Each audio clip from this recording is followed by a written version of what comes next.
comunidad organizada. Comencemos, compañeros, compañeras, a reflexionar sobre este texto que, bueno, a esta altura tiene más de 50 años, hay mucho trajinar, 70 años, y bueno, se han dicho muchas cosas, hoy diremos algunas cosas más. Primero, contextualicemos este pequeño libro de Perón que tengo acá en mi mano. Bueno, hay otra edición por acá. Esta. La comunidad organizada es un texto que Perón lee parcialmente, no lo lee completo, en el discurso de clausura del primer Congreso Nacional de Filosofía, en abril de 1949, en la ciudad de Mendoza, en la Universidad Nacional de Cuyo. Congreso que, bueno, fue muy importante tanto para la filosofía argentina como para el propio proceso de gobierno justicialista. Estamos hablando, por supuesto, en aquellos años del primer gobierno de Perón, ¿no? Entre el 46, bueno, primer y segundo gobierno, ¿no? Hasta el 55, que es el golpe de Estado.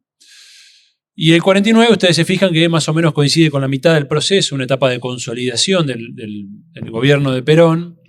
Y en ese contexto, poco antes, en marzo, se había sancionado la Constitución justicialista, la Constitución del 49. Bien. Por lo tanto, el Congreso de Filosofía viene a buscar, en cierto modo, dotar de legitimidad académica, intelectual, filosófica a este proceso de gobierno bastante particular en la escena internacional y que de hecho estaba siendo fuertemente asediado, ¿no? Tanto a nivel interno por las fuerzas de la oposición, tanto liberal como de la propia izquierda que estaba en contra del gobierno de Perón, como a nivel internacional que también tenía presiones de distinto tipo, ¿no? En ese contexto se convoca el Congreso Nacional de Filosofía y Perón va a ser invitado a hacer su discurso de clausura donde, como les decía, va a leer una parte de la comunidad organizada, ¿no? No leyó el texto completo. Recién al año siguiente, en 1950, en las actas del Congreso de Filosofía, ya sí podemos encontrar este material tal cual hoy lo conocemos. Y respecto a este texto se han escrito muchas cosas, ¿no? Incluso se ha dicho que no era de Perón, en fin. Él mismo dice, años después, que él hizo una primera versión del texto y que luego los filósofos se lo arruinaron en el sentido de que lo habían hecho un poco indigerible para la lectura. Un comentario que no ayuda a nuestro gremio, ¿no? Acá como filósofos modestos. Pero lo cierto es que cuando uno lee la comunidad organizada, encuentra a Perón. Y él mismo ha dicho que, bueno, es uno de los libros fundamentales de la doctrina justicialista, por lo cual me parece que es una discusión secundaria, a ver si fue Hernán Benítez, si fue Astrada, si fue Cepich, quién fue quien terminó de darle forma a este texto. Lo cierto es que uno encuentra a Perón en este libro y encuentra nociones filosóficas que van a estar presentes en distintas obras del autor, en Conducción Política, bueno, y más adelante en los libros de los años 60 y 70 que más tarde los compañeros aquí van a reponer, ¿no?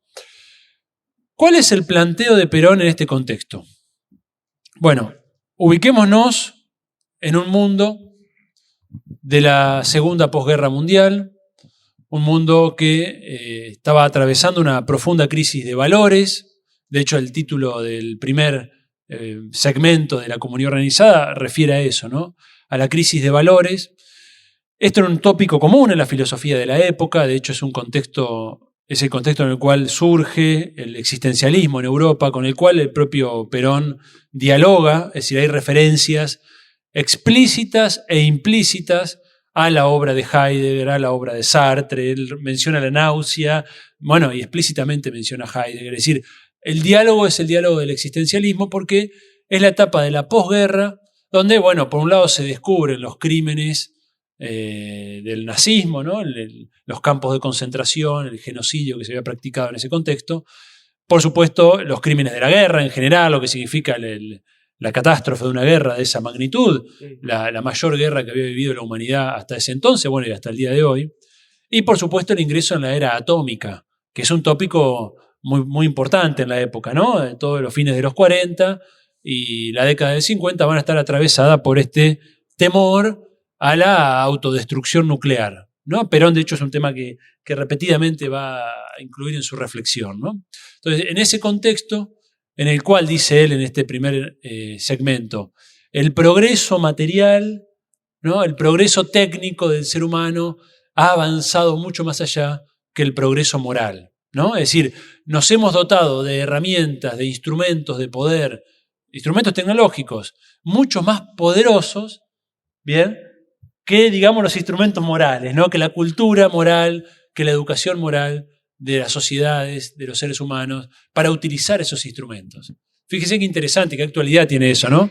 Pensando hoy en la inteligencia artificial, las nuevas tecnologías de la información y la comunicación, en qué medida no son increíbles instrumentos tecnológicos de un poder formidable, pero que están en manos de sociedades, de individuos, en cierto sentido, más débiles en la reflexión moral, en la reflexión ética sobre las consecuencias de esos instrumentos. Sí, déjame decirte, Santi, que hace muy poquito apareció un texto de otro filósofo argentino, filósofo entre comillas, para mí uno de los más potentes, que es el Papa Francisco, sobre este tema.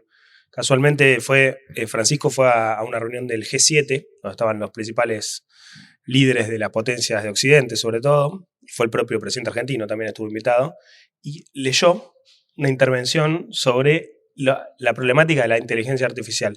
Y es calcado el enfoque, ¿no? Es esta misma pregunta, es decir, ¿qué cosas van a quedar en manos? ¿Qué cosas van a quedar en manos del algoritmo?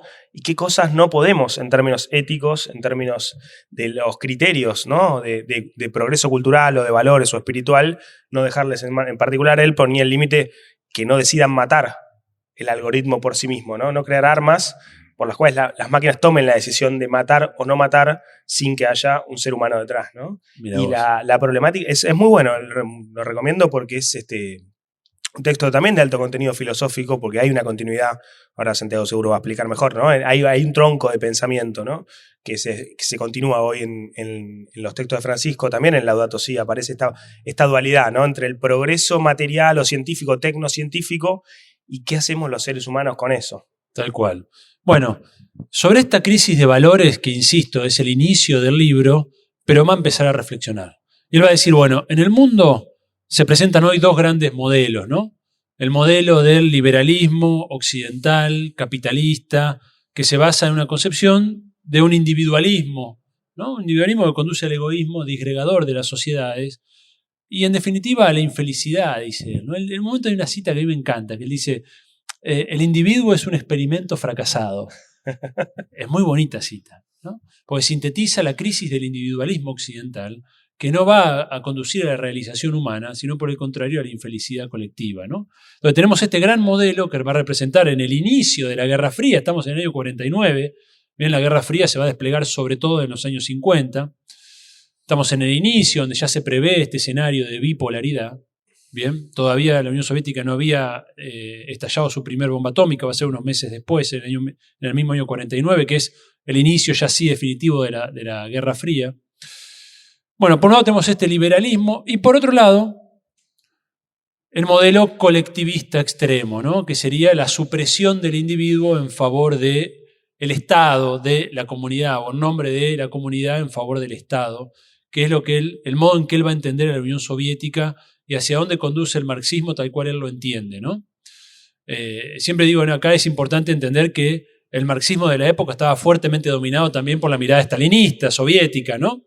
Luego de los años 50 va a haber una revisión del marxismo donde empieza a aparecer distintas lecturas del Marx. Pero en esa etapa todavía la mirada dominante era la mirada de ese marxismo muy, muy teñido por la ortodoxia del Partido Comunista Soviético, ¿no? Entonces, tenemos estos dos grandes extremos que van a conducir, por un lado, al triunfo del individuo y el sacrificio de la comunidad, por otro lado, al triunfo de la comunidad, en verdad, del Estado y el sacrificio del individuo. Y en esta posición colectivista, él también va a ubicar a los modelos nacionalsocialistas, al nazismo y al fascismo, ¿no? Él va a ubicar acá una mirada que luego Hannah Arendt va a denominar como totalitarista, ¿no? Es decir, la idea de que por derecha, en el ámbito del fascismo o del nazismo, o por izquierda en el ámbito del marxismo soviético, en ambas situaciones se sacrifica el individuo en pos de el desarrollo de un Estado, ¿no?, o de una raza superior en el caso del nazismo, etcétera, etcétera. Estos dos extremos para él van a ser perniciosos, van a ser causa y consecuencia de esta crisis en la que está sumergido el mundo en aquellos años. Creería que está sumergido todavía hoy. y cree que son caminos sin salida, ¿no? Y es que él ahí va a plantear la tercera posición, que esto hay que aclararlo una y otra vez, ¿no? La tercera posición tiene una traducción geopolítica, bien, que implica no estar ni alineado con unos ni con otros, ¿no? Ni yanquis ni marxistas, van a decir años después los jóvenes de los años 70 sobre todo, ¿no? Ni yanquis ni marxistas, pero la idea de que uno no está alineado ni con el bloque occidental capitalista ni con el bloque comunista, sino que en cierto modo anticipando lo que va a ser el concepto de los países no alineados, del tercer mundo, etc. Hay una mirada geopolítica, ¿no? Pero la tercera posición es sobre todo una mirada filosófica, que tiene una traducción en la geopolítica, pero es sobre todo un planteo doctrinario, filosófico, que tiene que ver con esto, ¿no? Sin caer en ninguno de los dos extremos, entender que el yo se realiza en el nosotros, el individuo en la comunidad y la comunidad en el individuo. Bien, es este justo medio aristotélico, digo aristotélico por supuesto en referencia al gran filósofo clásico griego Aristóteles, a quien el propio Perón referencia reiteradas veces como aquel que planteó por primera vez la ética de la virtud, como aquel que plantea un justo medio entre extremos, ¿no? Aristóteles decía, por ejemplo, en el caso de la valentía, ¿no? La valentía como virtud de un individuo. Bueno, hay un exceso por exceso, digamos, de arrojo, que sería la temeridad, que es la persona que asume riesgos sin pensar en esos riesgos, sin hacer un cálculo, ¿bien? Que simplemente se arroja, ¿bien? Ese es un temerario y eso es un defecto, dice Aristóteles, es un vicio, ¿bien? Y luego está el cobarde, ¿no? El que no asume ningún riesgo, ¿no? Que es un defecto también, un vicio, ¿no? Por falta, en este caso, de osadía. Bueno, la virtud, dice Aristóteles, el justo medio, es la valentía. Es aquel que conociendo los riesgos actúa.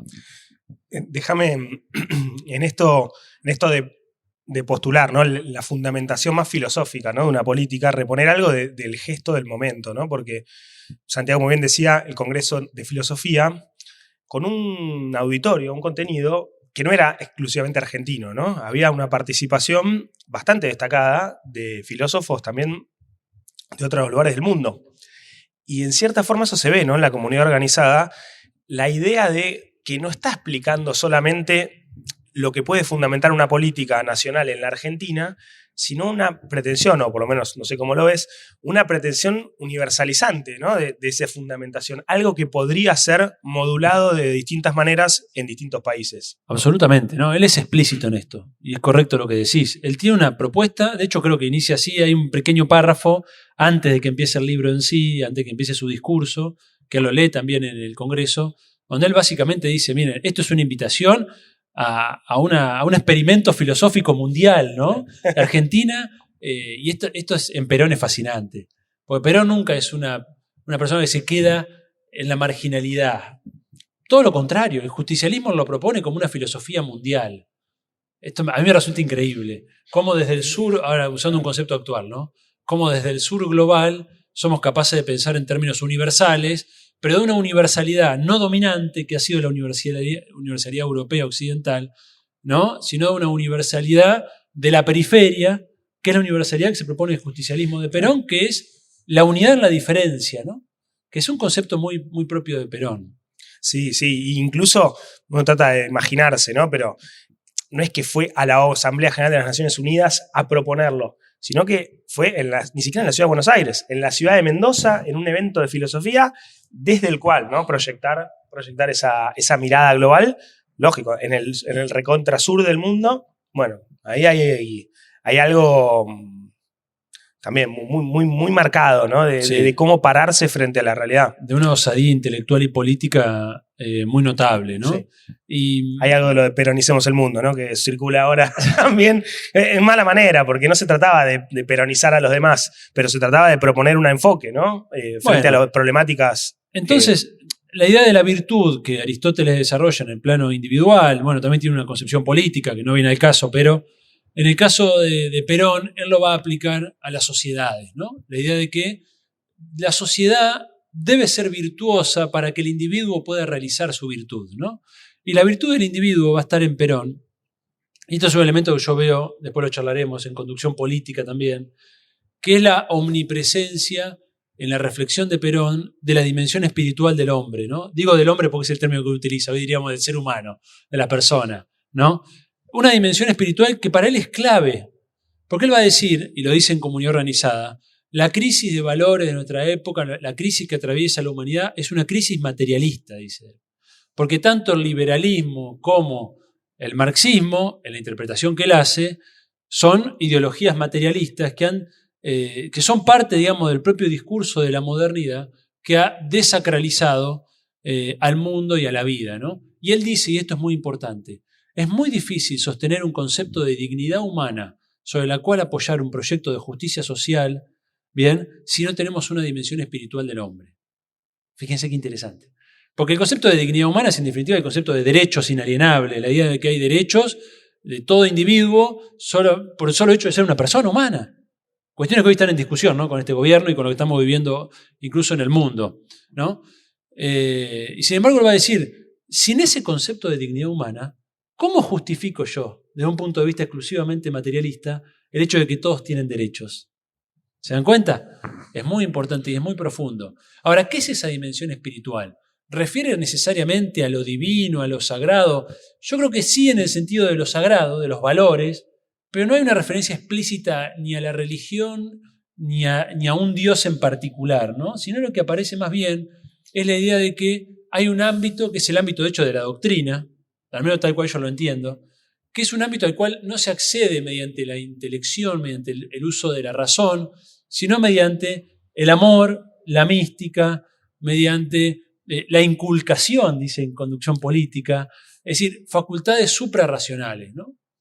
Mediante la fe, diríamos hoy, en esos valores, que son los valores que están en la doctrina, que seríamos básicamente la idea, por ejemplo, de la dignidad humana, ¿no? De que toda persona, por el solo hecho de ser persona, tiene derechos, y esos derechos deben ser cumplidos como prioridad en una sociedad por sobre otras prioridades como puede ser la ganancia, sin ir más lejos. Claro. ¿No? Sí, hay una evidente apertura a la trascendencia, ¿no? Hay algo que está más allá del beneficio material y en particular del beneficio material individual, pero también del beneficio colectivo, ¿no? En eso es muy, muy marcada la insistencia en el ámbito de la espiritualidad. Que sí, es muy interesante la discusión porque uno mira, ¿no?, el contraejemplo extremo, ¿no?, de la actualidad, donde se niega, ¿no?, que exista algo más de lo que se puede comprar y vender prácticamente en casi todo, ¿no?, lo que es de lo humano.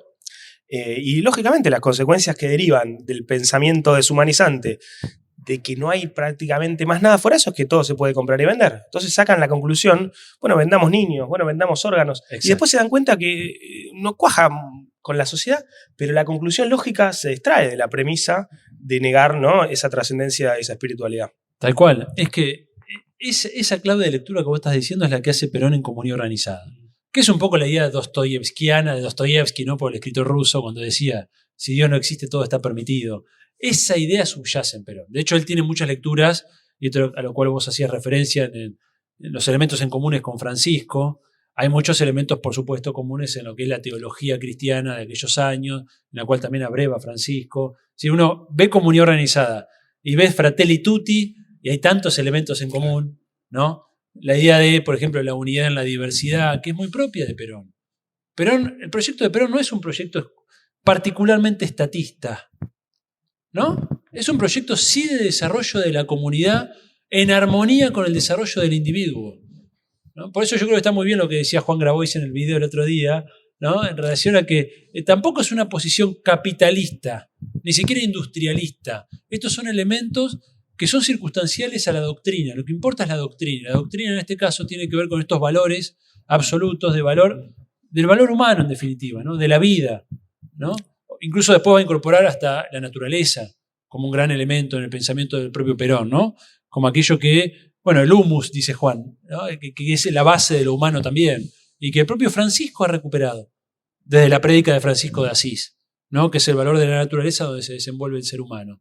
Estos elementos doctrinarios son los fundamentales. Luego los medios, ¿no?, para alcanzarlos son circunstanciales y son temporales, ¿no? Así lo leo yo por lo menos en estos primeros textos de Perón, ¿no? Entonces, para cerrar Comunidad Organizada y ya empezar a charlar un poquito de conducción política, el concepto que aparece es el concepto de al menos tal cual yo lo entiendo, ¿no? Un camino de la virtud, que es una virtud social e individual, donde lo que aspira Perón es una sociedad organizada, armónica, equilibrada, que luego tiene su traducción, si ustedes quieren, en alianza de clases, pero él no habla en estos términos en el libro.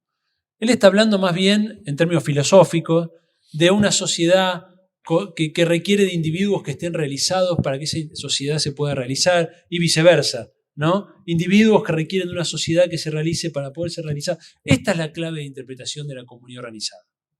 ¿Bien? Esta es la clave de interpretación. Y la idea de que, bueno, esa virtud es básicamente un modelo de perfectibilidad individual y social al cual tienen que aspirar las personas, las organizaciones. Entonces, cuando Perón esté hablando, y ahora vamos a ir a conducción política, de adoctrinamiento, de encuadramiento, está hablando en estos términos. No está hablando del adoctrinamiento en el sentido de una ortodoxia en la cual tenés que encuadrarte y si no repetís determinadas liturgias y símbolos y quedás afuera, ¿no? Una especie de peronómetro. Perón no está hablando de eso. Perón está hablando, por el contrario, de inculcar valores.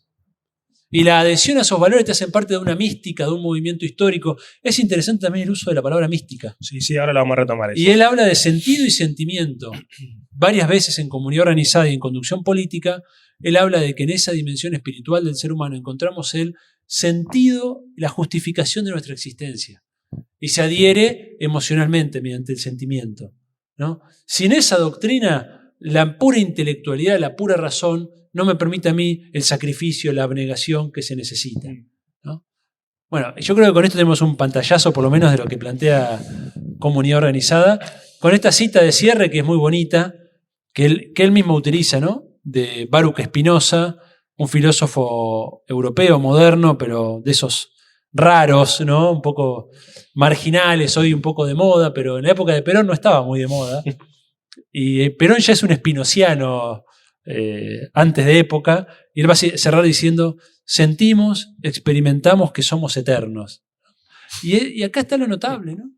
Él nos está invitando a explorar esta dimensión del ser humano, que es una dimensión que tiene que ver con los valores, con la entrega por una causa, con la adhesión a una causa noble que justifique la existencia, y que un movimiento se articula básicamente en torno a eso. Claro.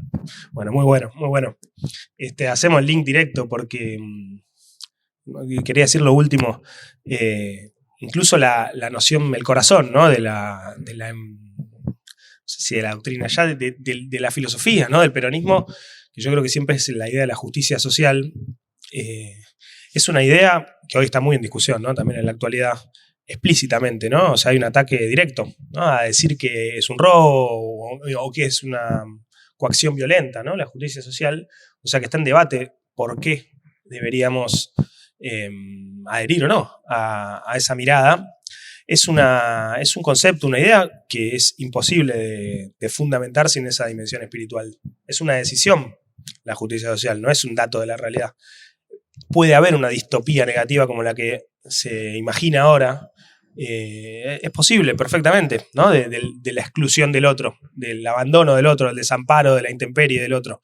Bueno, acá en cambio hay un esfuerzo permanente por darle sentido y por darle legitimidad y fundamento a la cuestión de la justicia social, que en ese sentido para mí tiene también una actualidad la comunidad organizada y una clave de lectura desde hoy, ¿no? De por dónde volver a recuperar el sentido de la cuestión de la justicia social.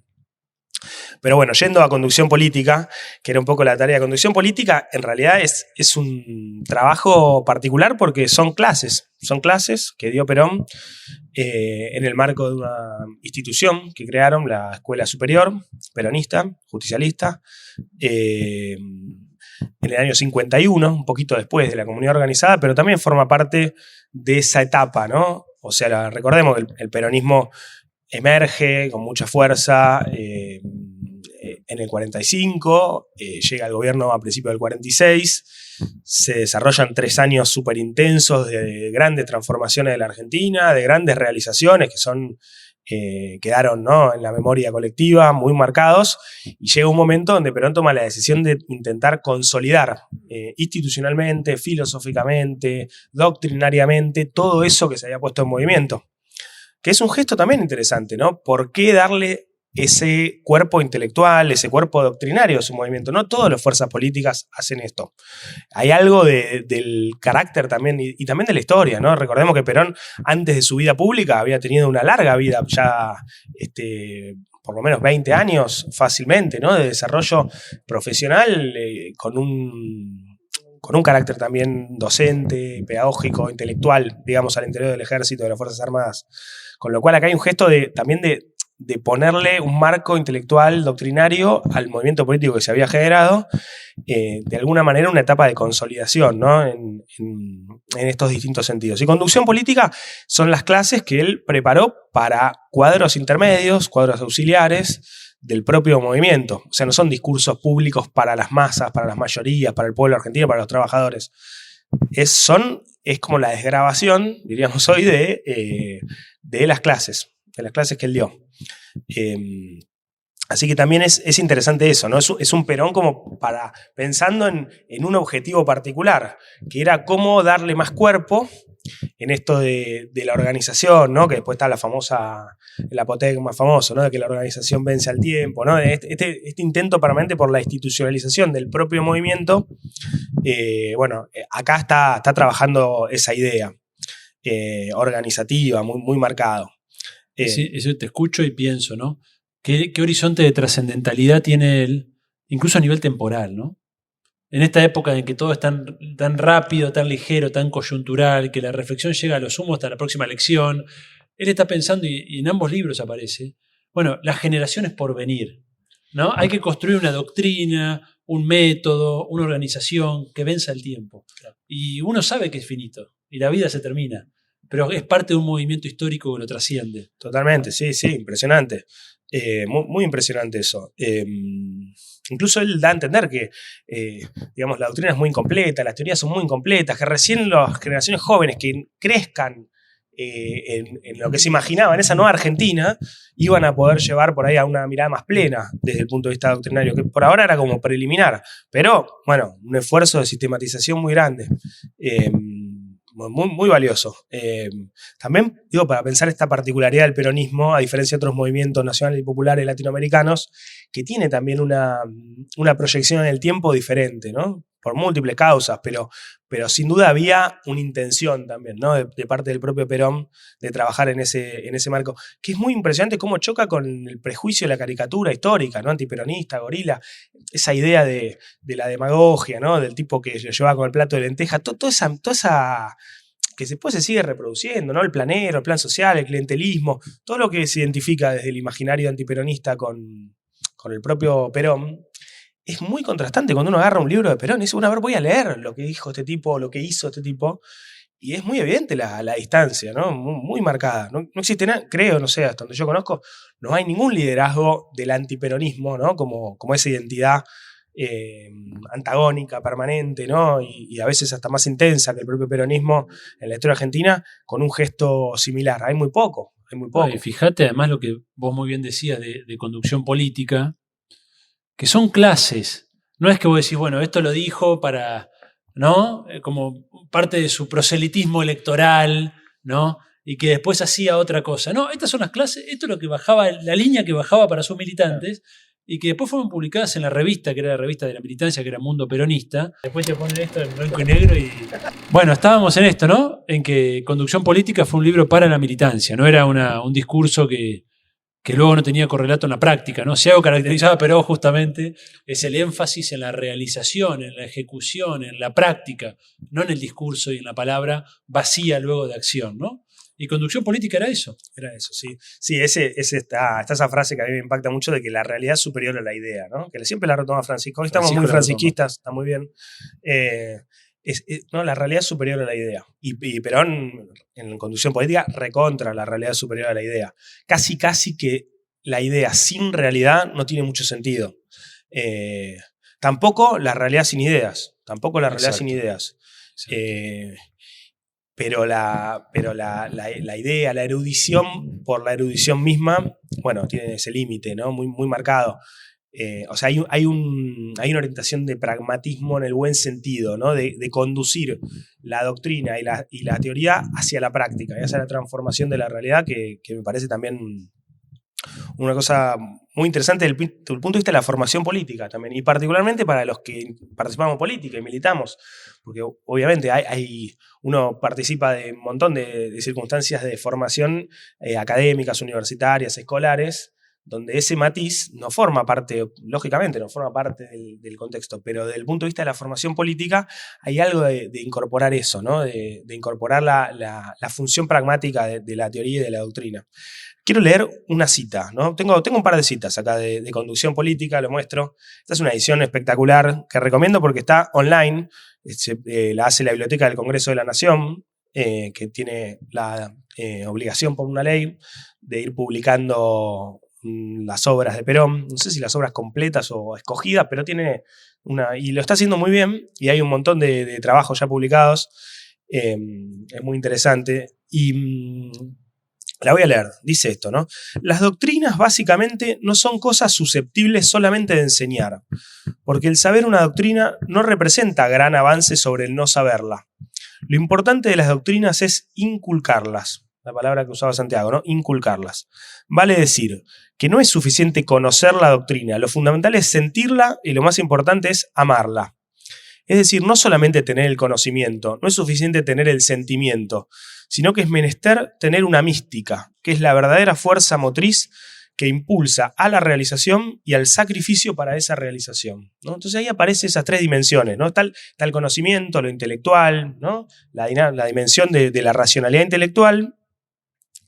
Está después también la cuestión del sentimiento frente a esa doctrina, esas ideas, y después está ya directamente llevado al extremo la cuestión del amor, ¿no?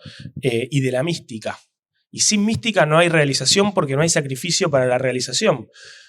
Yo pensando en todo esto, no hay muchas cosas que se disparan, pero uno piensa en la política hoy, ¿no? Y dice, bueno, me acuerdo particularmente Alberto Fernández, ¿no? Una vez que en una entrevista siendo presidente le habían preguntado, bueno, ¿qué era la política? Y decía, al final la política es administrar lo existente, ¿no? Esa famosa definición. La dice mucho, no solo él, ¿no? La política es administrar la realidad, que quizás de buena manera administrarla de la mejor manera posible, ¿no? Aunque tenga buenas intenciones.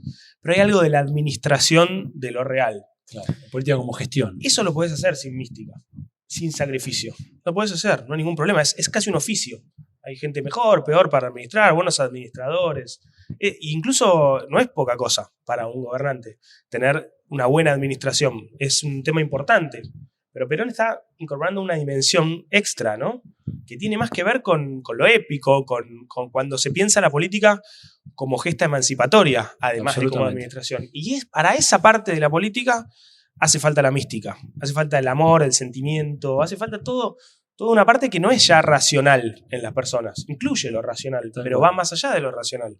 Mira, ahí creo yo, esto no lo dije cuando hablamos de comunidad organizada, pero yo tengo una tesis fuerte que es que Perón tiene una base de antropología filosófica, es decir, de concepción del ser humano, que uno puede rastrear con reminiscencias hasta la filosofía griega, ¿no?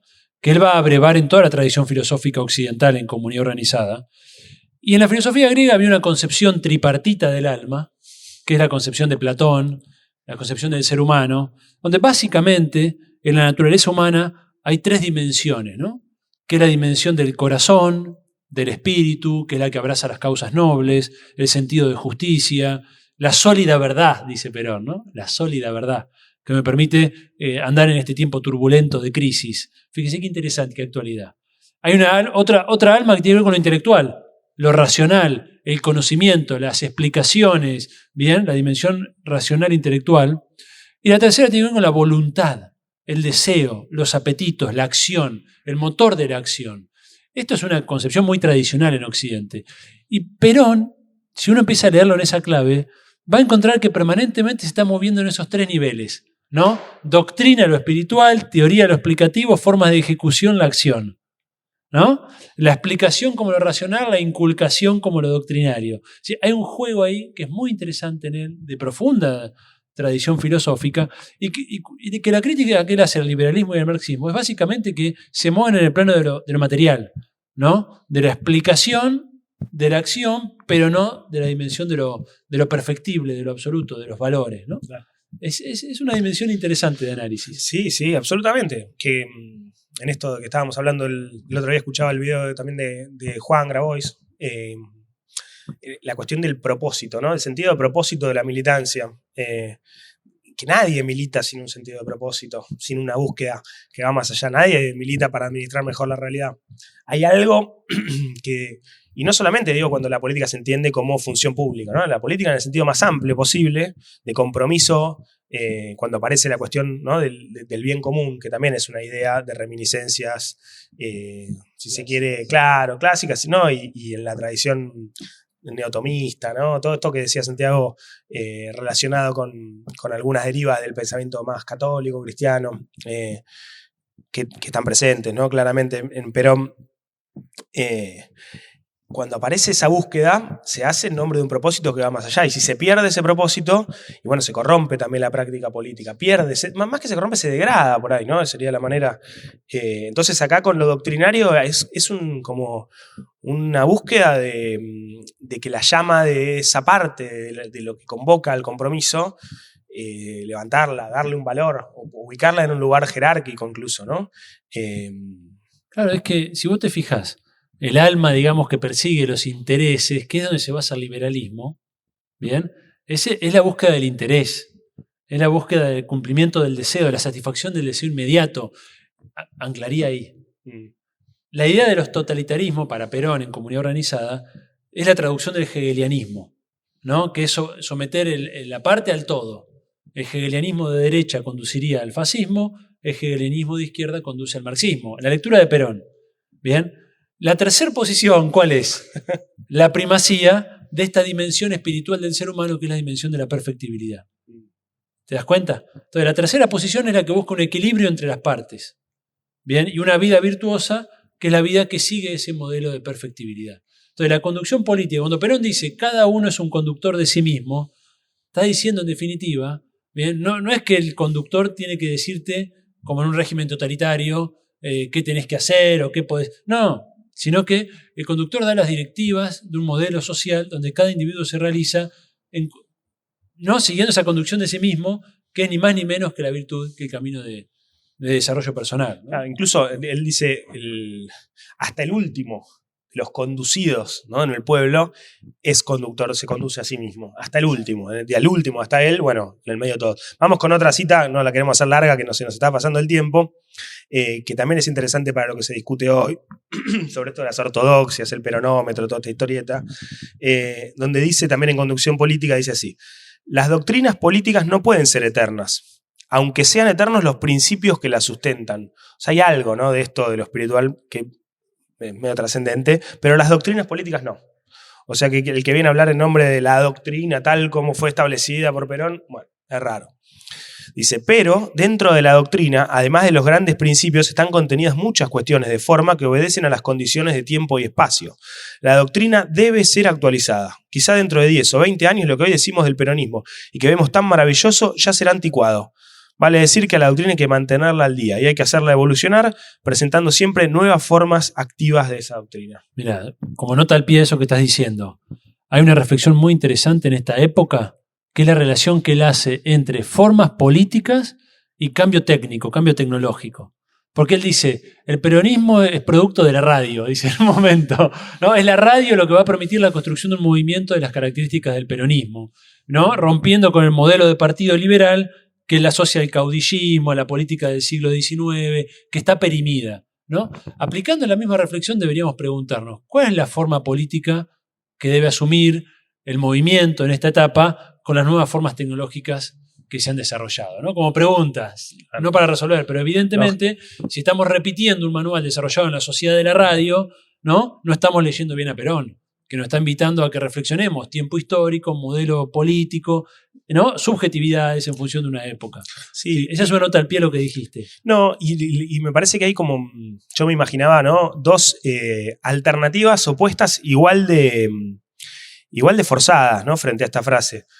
Una, la que decía, ¿no? La que genera una doctrina inalterable a lo largo del tiempo y que excluye a todo aquel que busque los caminos para actualizarla. Esa es una mirada que creo que no tiene nada que ver, ¿no? Con el espíritu de lo que presenta acá Perón en Conducción Política. Pero hay otra también forma de encarar esto, opuesta por el vértice a la anterior, que es la que prácticamente elimina la doctrina, ¿no? Y entonces todo vale en nombre de Perón, ¿no? Que también se ve hoy muy, muy visiblemente en la política, donde entonces aparece que se puede ser peronista libertario, se puede ser cualquier cosa, ¿no? En nombre del peronismo, peronista macrista, en toda la política hay peronistas, ¿no? Y todos lo justifican en nombre de la... Bueno, evidentemente, así como no hay una ortodoxia fija o inmutable, tampoco hay una disolución de lo doctrinario en el marco político, ¿no? No es que esto resuelva cómo encararlo, porque nunca está resuelto del todo, pero sí creo que hay que evitar esos dos extremos contrapuestos. De vuelta al justo medio. Buscando prudentemente, ¿no? Prudentemente, de la manera más virtuosa que podamos, dentro de lo que podemos, un camino, ¿no? Sí, sí. Y hay un elemento más que no hemos mencionado de conducción política en estos últimos minutos, me parece importante mencionar. Uno es la idea de método. Sí. Si hay una idea que atraviesa todo el libro, es la idea de que es preciso un método. Bien, en política no se puede improvisar, es preciso planificación, método, hay técnicas que aprender. Por supuesto, él luego va a tener esta idea de el óleo sagrado de Samuel, ¿no? Donde, bueno, los conductores tienen algo innato. Evidentemente algo existe de esas características en el desarrollo de las personalidades de las personas. No sé si es el óleo sagrado de Samuel, pero bueno, evidentemente existen unas cualidades personales que hacen que algunas personas destaquen como conductores y demás. Pero, dice él, no obstante esto, hay técnicas que sistematizan experiencias de la historia, que es preciso estudiar, aprender, hay que tener un método, y esto se aplica, creo yo, hoy a todos los órdenes de la discusión, ¿no? Sí, y en particular a mí me impresiona el método para empezar a ver de la misma manera los acontecimientos, que él busca generar, obviamente, en este caso, entre los militantes, los dirigentes del peronismo, ¿no? Aprender a apreciar de una manera más o menos común lo que pasa. Porque dice él, si uno puede apreciar y analizar de una manera más o menos similar, después va a resolver también de una manera más o menos similar las cosas. Entonces está buscando esto de la unidad de concepción, ¿no? La unidad de concepción que después fundamenta y hace posible la unidad de acción, ¿no? Las dos dimensiones que... Sí, tiene algo epistemológico, ¿no? Totalmente. Es muy interesante. Sí. Él propone un método de interpretación de la realidad. O sea, es diferente integrar, hacer un movimiento común si no hay una mirada compartida en trazos generales de lo que sucede, ¿no? Sí. Y él trabaja mucho eso, miremos de la misma manera. Sí. Es muy llamativo. Y el otro elemento que no quisiera que se nos pase es la concepción de la política, que por un lado es distinto de la acción de gobierno. Creo que esto también, la experiencia de Argentina Humana y lo que Juan Grabois ha representado en el sentido de, bueno, la acción de gobierno, ¿no? La estatalidad tiene que ser preservada de las lógicas de la política, ¿no? La acción de gobierno es para todos, persigue derechos, tiene principios universales. No puede ser que la política se haya convertido en un nicho, en un negocio, de un sector, de un grupo. Esto es muy peronista, en el sentido de Perón. ¿Bien? Entonces, separar eso. Segundo elemento de la política es la política como servicio. Es muy fuerte esto. La política es un medio, ¿bien? Y es un servicio. Los dirigentes están al servicio de una causa. No se pueden beneficiar de eso. Incluso hay una serie de afirmaciones morales muy contundentes, ¿no? De la honradez. De hecho, valora la autocrítica, que muchas veces en el peronismo se ha vuelto mala palabra, ¿no? Y él la valora en conducción política. Dice la importancia de la honradez, de decirle al compañero cuando está haciendo las cosas mal, de ir con la verdad, ¿no? La veracidad, diríamos, la humildad menciona el ejemplo, el dirigente como ejemplo. Entonces, esto es muy fuerte en esta época de cierta, ¿no? tergiversación de algunos valores fundamentales. Y el tercer elemento en relación con la política, y creo que hay que dejarlo en claro, es que para Perón la política es un asunto de todos, no solo de los dirigentes. ¿Bien? No solo de los dirigentes. Él no creía en una política de palacio.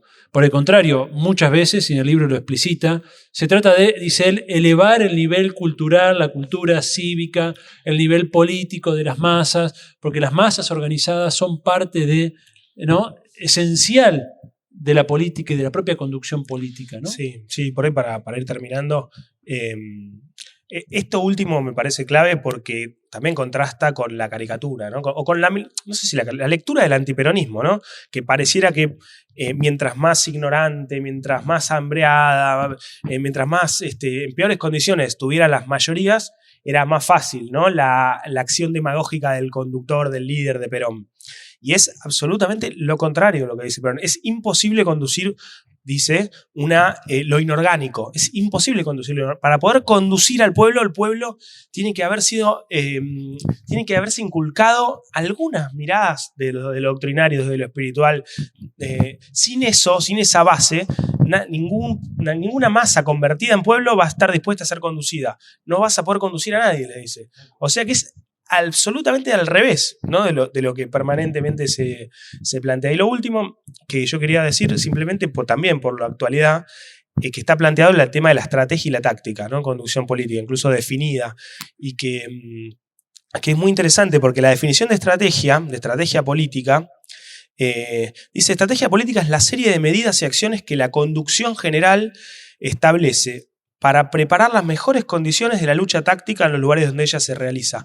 O sea, hace falta una mirada general de conjunto que genere las mejores condiciones para que después haya las múltiples confrontaciones que se producen en la sociedad, ¿no? Las que participaban todos esos militantes, todos esos dirigentes, para que estén en las mejores condiciones posibles de ganarla. Es decir, el estratega no resuelve todo. Perón no podía resolver todos los problemas que había en la sociedad, pero su rol era generar las mejores condiciones para que después el conjunto del pueblo, el conjunto del movimiento, el conjunto de la comunidad organizada avanzara lo más posible, facilitara lo más posible y abriera un horizonte, ¿no? Y creo que hoy, si tenemos un déficit, es de estrategia, ¿no? De capacidad de imaginar ese horizonte, ¿no? De cómo llevarlo adelante.